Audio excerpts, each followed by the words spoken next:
Welcome to Venky's IAS academy. మన ఇన్స్టిట్యూట్లో మనం ఈరోజు ఎస్ఎస్సి సీజీఎల్కి సంబంధించి అవేర్నెస్ అంటే ఏ సిలబస్ వస్తుంది, ఎక్కడి నుంచి క్వశ్చన్స్ వస్తున్నాయి, రిపీటెడ్ టాపిక్స్ ఏంటి, వీటిపైన ఒక అనాలిసిస్ చేస్తున్నామండి. ఈ అనాలిసిస్ ఒకసారి చూడండి. స్టార్ట్ చేద్దాం. వెంకీస్ ఐఏఎస్ అకాడమీ అండి. ఎక్కడ ఉందండి ఇది? VRC centre, Nellore. Last 5 years నుంచి ఏ క్వశ్చన్స్, ఏ టాపిక్స్ పైన ఎక్కువ హై ప్రయారిటీ ఏరియాస్ ఏంటి, ఏ సబ్జెక్ట్ నుంచి ఎన్ని క్వశ్చన్స్ వస్తున్నాయి అనే దానిపైన మనం ఈ టాపిక్ చేస్తున్నాం. చూడండి, ఇండియన్ పాలిటీ నుంచి ఇండియన్ పాలిటీ అండ్ కాన్స్టిట్యూషన్ అనే టాపిక్ నుంచి మనం ఏం చూస్తున్నాం అంటే హై ప్రయారిటీ టాపిక్స్ చూస్తున్నామండి. High priority topics expected questions ఎన్ని వస్తున్నాయంటే మీకు 3 to 4 క్వశ్చన్స్ పాలిటీ నుంచి వస్తున్నాయండి. టోటల్ 25 క్వశ్చన్స్లో 3 to 4 క్వశ్చన్స్ వస్తున్నాయండి. దీంట్లో హై ప్రయారిటీ టాపిక్స్ వచ్చి మోస్ట్లీ ఇంపార్టెంట్ ఆర్టికల్స్ పైన డైరెక్ట్గా క్వశ్చన్స్ వస్తున్నాయండి. Important articles.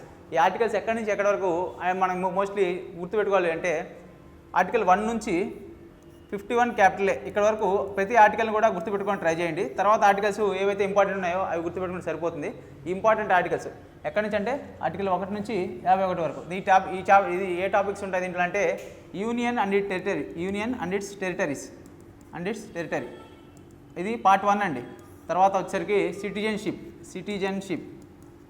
సిటిజన్షిప్, తర్వాత ఫండమెంటల్ రైట్స్, డైరెక్టివ్ ప్రిన్సిపల్స్, తర్వాత వచ్చేసరికి ఫండమెంటల్ డ్యూటీస్. ఈ చాప్టర్స్ అన్నీ ప్రతి ఆర్టికల్ కూడా గుర్తుపెట్టుకొని ట్రై చేయండి. ఇవి చాలా ఇంపార్టెంట్. తర్వాత ఎమర్జెన్సీ ప్రొవిజన్స్ అండి. ఎమర్జెన్సీ ప్రొవిజన్స్ నుంచి కూడా క్వశ్చన్స్ వస్తున్నాయి. ఎమర్జెన్సీ ప్రొవిజన్స్ అంటే పార్ట్ 18లో ఉంటుందండి. ఎమర్జెన్సీ ప్రొవిజన్స్ పార్ట్ 18లో ఉంటుంది. ఎమర్జెన్సీ ప్రొవిజన్స్ పార్ట్ 18లో ఆర్టికల్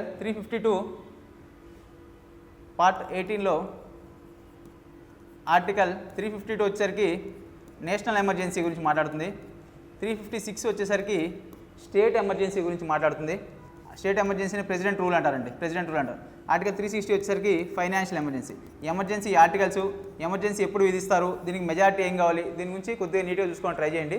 తర్వాత కాన్స్టిట్యూషన్ అమెండ్మెంట్స్, రాజ్యాంగ సవరణ, కాన్స్టిట్యూషనల్ అమెండ్మెంట్స్, రాజ్యాంగ సవరణ. ఇది పార్ట్ 20లో ఉంటుందండి. పార్ట్ 20 ఆర్టికల్ వచ్చేసరికి ఆర్టికల్ 368 అండి.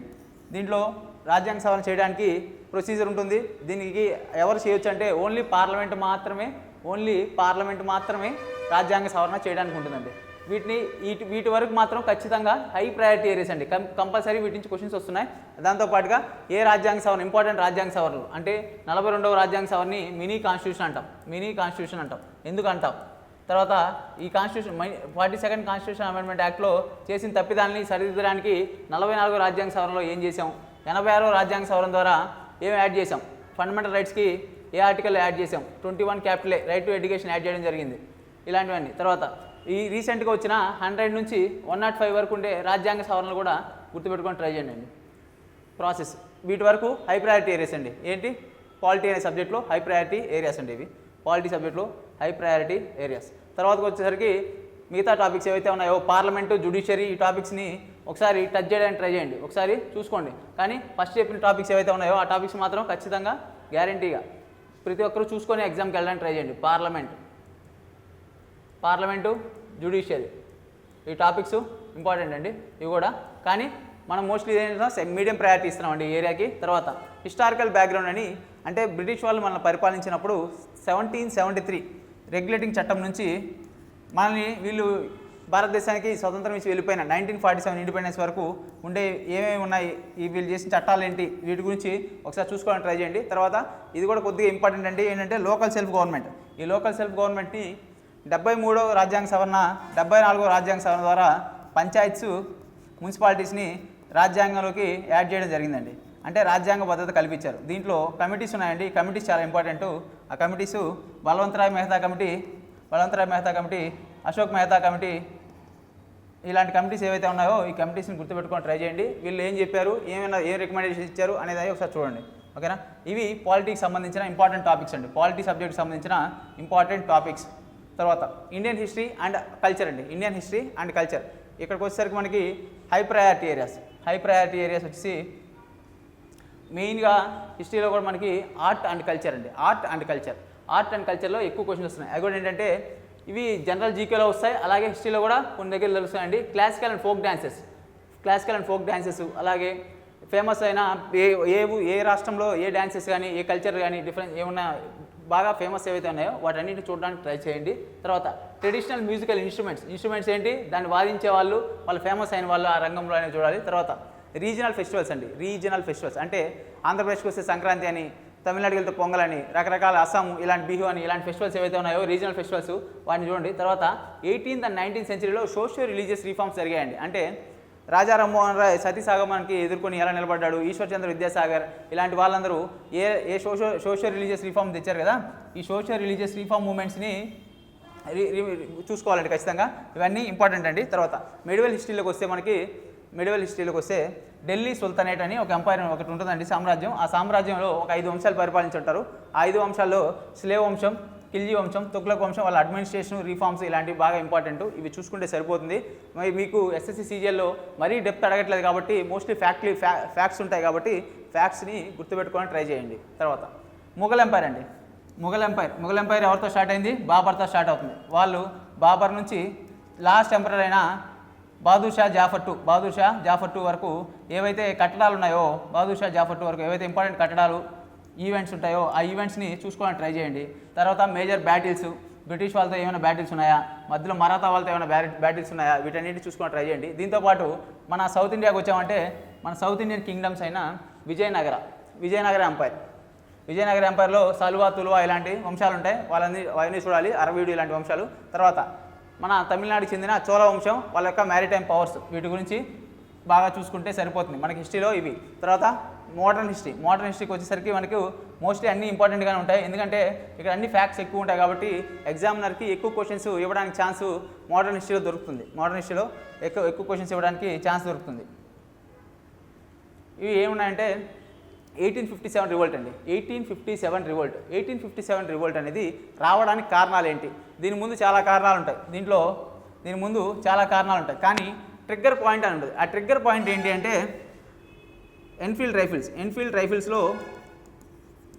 రైఫిల్స్లో ఫ్యాట్ అండి, కౌ అండ్ పిగ్ ఫ్యాట్ అనేవి కలిసాయని చెప్పి రూమర్స్ రావడం వల్ల ఇది ట్రిగ్గర్ పాయింట్ అయ్యి మంగల్ పాండే అనే వ్యక్తి ఏం చేశాడంటే తన పై అధికారి ఫోర్స్ చేయడంతో అతన్ని కాల్చి చంపేశాడు. ఇక్కడ స్టార్ట్ అయింది.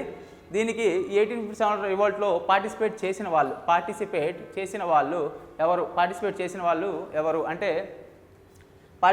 వాళ్ళు ఎవరు అనేది చూసుకోవాలి. అంటే కొంతమందిని వీళ్ళు పాలసీ తీసుకొచ్చారు. ఆ పాలసీస్ ఏంటంటే డాక్ట్రిన్ ఆఫ్ ల్యాబ్స్ అనే పాలసీ తెచ్చారు. దీన్ని ఎవరు తెచ్చారంటే డల్ హౌసీ తెచ్చాడు. ఈ dull housie doctor of labs policy ప్రకారం ఎవరికైతే బయలాజికల్ హైర్ అంటే వాళ్ళ సొంత పిల్లలు ఉండరో ఆ రాజ్యం అనేది బ్రిటిష్ రాజ్యంలో కలిసిపోతుంది అని ఒక డాక్టర్ని తీసుకొచ్చాడు. దీనివల్ల సతారా, ఝాన్సీ ఇలాంటి ప్రాంతాలు ఏవైతే ఉన్నాయో ఇవన్నీ వాళ్ళ రాజ్యారాతలు కోల్పోయారు. వీళ్ళందరూ కూడా వాళ్ళ రాజ్యాలు పోయాయి కాబట్టి ఈ 1857 రివోల్ట్లో పార్టిసిపేట్ జరిగింది. ఇలాంటివన్నీ ఇంపార్టెంట్ తెలుసుకోవాలి. తర్వాత జమీందారీ వ్యవస్థ వల్ల వీటన్నిటి వల్ల రైతులు ఇబ్బంది పడ్డారు. ఆ రైతులందరూ కూడా పార్టిసిపేట్ చేయడం జరిగింది. దాంతోపాటు ఈ మధ్య క్వశ్చన్ అడుగుతానంటే ఇంతకుముందు ఎవరు పార్టిసిపేట్ చేసే వాళ్ళని ఎక్కువ అడిగాడు, ఇప్పుడు ఎవరు పార్టిసిపేట్ చేయట్లేదు అని అడుగుతున్నాడు. ఎవరు పార్టిసిపేట్ చేయడం లేదు అని అడుగుతున్నాడు. దీంతోపాటు మనకి ఇండియన్ నేషనల్ మూమెంట్ స్వదేశీ ఉద్యమం తర్వాత నాన్ కోఆపరేషన్ మూమెంట్ ఇయర్స్ మంత్తో పాటు అడుగుతున్నాండి. మంత్ కూడా గుర్తుపెట్టుకుని ట్రై చేయండి. 1905లో స్వదేశీ మూమెంట్ బెంగాల్ స్ప్లిట్ వచ్చిందండి. తర్వాత బెంగాల్ని విభజన జరిగింది. తర్వాత నాన్ కోఆపరేషన్ మూమెంట్ 1920లో, సివిల్ డిసోబీడియన్స్ మూమెంట్ అనేది 1930లో. ఇలా మూమెంట్స్ అన్నీ చదవాలి. తర్వాత రౌండ్ టేబుల్ కాన్ఫరెన్సెస్ ఇవి ఎప్పుడు జరిగాయి, దేనికి జరిగాయి, ఏ కమిషన్, సైమన్ కమిషన్ వచ్చింది. ఈ సైమన్ కమిషన్ ఇచ్చిన రిపోర్ట్ని చర్చించడానికి రౌండ్ టేబుల్ కాన్ఫరెన్స్ ఎక్కడ జరిగిందంటే లండన్లో జరిగిందండి. దీనికి 3 రౌండ్ టేబుల్ కాన్ఫరెన్స్కి అటెండ్ అయిన వ్యక్తి అంబేద్కర్. ఇవన్నీ చూసుకోవాల్సి వస్తుంది. తర్వాత ఏన్షియంట్ హిస్టరీ వచ్చేసరికి మనకి ఇండస్ వ్యాలీ సివిలైజేషన్, దాంతోపాటుగా Buddhism, Jainism, Mauryan and Gupta administration, వీటి చూసుకుంటే సరిపోతుందండి. ఏన్షియంట్ హిస్టరీ తక్కువ టాపిక్స్ ఉన్నాయి, 5-6 టాపిక్స్ ఏన్షియంట్ హిస్టరీ అయిపోతుంది. తర్వాత ఏన్షియంట్ హిస్టరీ అయిపోతుందండి. ఓకే. తర్వాత ఇంకా లో ప్రయారిటీ ఏరియాస్కి వచ్చేసరికి మనకి Mughal rulers, specific reason, successions ఇవన్నీ పెద్దగా ఇంపార్టెన్స్ కాదు, కానీ మనం ఇప్పటివరకు ఏవైతే చెప్పామో వీటిని మాత్రం ఖచ్చితంగా చూసుకోవడానికి ట్రై చేయండి. ఓకేనా. తర్వాత జనరల్ సైన్స్, ఇవన్నీ జనరల్ సైన్స్ అనేవి చాలా ఇంపార్టెంట్ టాపిక్ అండి. దీంట్లో ఫిజిక్స్, కెమిస్ట్రీ, బయాలజీ అన్ని ఇంపార్టెంట్ టాపిక్స్ చూసుకోవాల్సి వస్తుంది. తర్వాత జాగ్రఫీ అండ్ ఎన్విరాన్మెంట్ అండి. Geography and environment. ఈ జాగ్రఫీ అండ్ ఎన్విరాన్మెంట్లో మోస్ట్లీ మనకి ఏమి ఇస్తున్నా అంటే ఇండియన్ రివర్ సిస్టమ్స్ ఇస్తున్నా అండి. ఇండియన్ రివర్ సిస్టమ్ అంటే హిమాలయన్ రివర్సు, పెరెనియల్ రివర్సు, అంటే సీజనల్ రివర్స్ ఏవైతే ఉన్నాయో సదరన్ ఇండియాలో రివర్స్, ఈ రివర్స్ పైన వాటి యొక్క ఉపనదుల పైన ఎక్కువ క్వశ్చన్స్, పెనిన్సులర్ రివర్స్ అంటారు, వాటిపైన ఎక్కువ క్వశ్చన్స్ అడుగుతున్నారు. ఇవి బాగా చూసుకొని ట్రై చేయండి. తర్వాత ఫిజియోగ్రఫీ అంటే ఫిజికల్ జాగ్రఫీ ఆఫ్ ఇండియా అడుగుతున్నాడు. దాంట్లో ఏంటంటే హిమాలయాస్ ఎన్ని పర్వతాలు ఉన్నాయి, దాని ఏంటి, హిమాద్రి, హిమాచల్, శివాలిక్, వీటిలో ఏమైనా పర్వతాలు ఉన్నాయా, పాసెస్ ఏమైనా ఉన్నాయా, ఈ పాసెస్ గురించి ఎక్కువ అడుగుతున్నాడు. దాంతోపాటు plain areas, coastal plains, Western Ghats, Eastern Ghats, ఇక్కడ ప్లేన్ ఏరియాస్ ఏమున్నాయి ఇవి చూసుకోవాలి. దాంతోపాటుగా మ్యారిటైమ్ బౌండరీస్ అంటే వేరే దేశాలతో సముద్రంతో ద్వారా మనకి బౌండరీస్ ఏమైనా ఉన్నాయా, ఇలాంటివన్నీ అడుగుతున్నాడు అండి. బౌండరీస్ అంటే మనకి ఎక్కువగా బౌండరీ ఉండే దేశం ఏదండి, బంగ్లాదేశ్తో మనకి ఎక్కువ బౌండరీ ఉంటుంది, బంగ్లాదేశ్తో. ఇవి ఎక్కువ చూసుకోండి. తర్వాత ఎకాలజీ అండ్ ప్రొటెక్టెడ్ ఏరియాస్, ఇదేంటంటే ఎన్విరాన్మెంట్ అనే చాప్టర్లో ఉంటుంది. కానీ మనకి ఇక్కడ మనకు జీకేగా వస్తుంది, లేదంటే కరెంట్ అఫైర్స్లో వచ్చి చదువుకుంటే సరిపోతుందండి.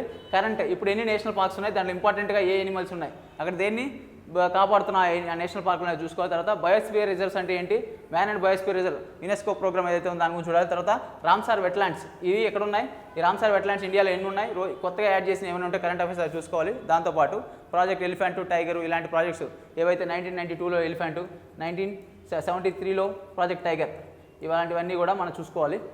ఇవన్నీ హై ప్రయారిటీ ఏరియాస్ అండి geography and ఎన్విరాన్మెంట్లో.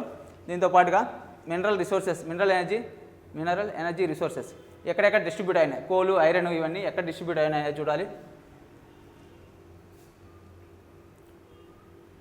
Mineral and energy resources, geographical distribution of coal, iron ore, mica, ఈ క్వశ్చన్స్ డైరెక్ట్గా అడుగుతున్నాను అండి, చూసుకోవడానికి ట్రై చేయాలి మనం. తర్వాత ఫిజికల్ అండ్ వరల్డ్ జాగ్రఫీలో solar system, atmospheric layers, troposphere, stratosphere layers ఏవైతే ఉన్నాయో అవి చూడాలి. తర్వాత ఓషన్ కరెంట్స్, టైడల్ వేవ్స్, ఇవన్నీ ఏవైతే ఉన్నాయో నార్త్ ఈస్ట్ ఇట్లాంటివన్నీ చూడాలి.